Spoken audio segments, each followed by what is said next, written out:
This panel is going to be so impactful because for business owners, mental health, unfortunately, always takes a back seat. As you know, we prioritize our day-to-day concerns, keeping our business healthy and growing. But mental health is one of the most important factors that can fuel or deter success. So, Chantay, how are we feeling? Are we ready to just invite the speakers onto our virtual stage and get into this self-care session today? We're absolutely ready. Yes, awesome. So I'm gonna leave y'all to it. Can't wait. Bye.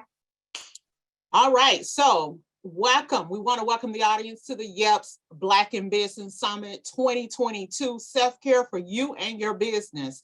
I'm your host, Chantay Golson, LPC, Executive Coach, author, speaker, and therapist. And so I want to welcome my distinguished guest panelists to the platform. We have Misty Gaither, Senior Director and Global Head of Diversity, Inclusion, and Belonging with Indeed. So that's Indeed.com. We have Brian Batch, founder and co-owner of Bird Biscuit, and that biscuit did look delicious. And we also have Miara Shaw, Life and Business Strategies with Maven Miara. And so welcome, ladies and gents, to Self-Care for You and Your Business. Thanks for having us. Absolutely. Thank you. Absolutely. Thank you. So I want to take the time to also thank Yep Business for having me.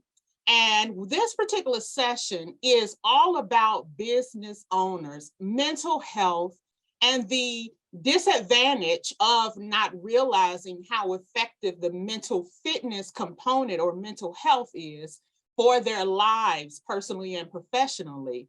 So we take a back seat, right, to the priority of self-care.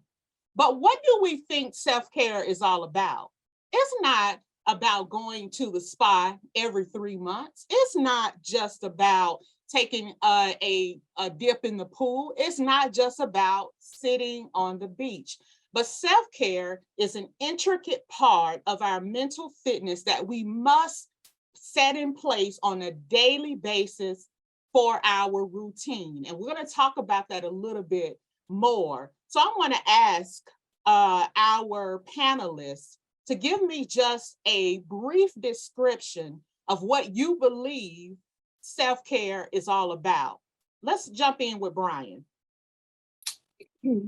Well, when you say, self-care, one of the things that comes to my mind is like the big S, self-care, which I think is a package of, spiritual, mental, and physical. And I think that if any one of those things is off balance, you'll see that imbalance throughout the other ones. So for me, if I were to think about self-care, I would say that it's balancing those components of life to where like the fruits are good, and I think it starts with, in my opinion, the spiritual side, it kind of like trickles down. But if that part is healthy and if that part's good, I think the other parts manifest healthy fruit. Thank you for that. Myra, give us your insight on self-care. For me, that really is wrapped around what I call a rhythm. Because life is always in motion. And so when we can look at this balance we're trying to achieve as a rhythm, because Monday won't look like Tuesday, Tuesday won't look like Wednesday. And really, what does that rhythm look like for you as the individual? I think sometimes we feel it's unattainable because we're doing the comparison game to say, my journey doesn't look like Chantay's, and so I'm out of balance. But I often, when coaching women, they come to tears when I get them to sit in that question. What does balance look like for you? Mm-hmm. We oftentimes don't know because we've been so busy living life and trying to do all the things we need to do that exhaustion sets in, oftentimes sits us down. And then we have to face that question of what does this balance, this rhythm look like for me? And once you can define that for yourself, then I think that's the beginning of the journey for you. Mm-hmm. Awareness is what I hear you say. Yes. Awareness is the key. And so, Misty, share with us your concept of self-care. So +1 to what my fellow panelists have shared, I agree that self-care is holistic. And I know we have seen infographics talking about soft life. especially for Black people and Black women. And so when I think about self-care, two quotes come to mind, and it's really giving yourself what you need, because you need to be able to, you can only give from your overflow. And the second one is what my therapist says to me, and it is that give yourself what you need in the moment so you can play the long game.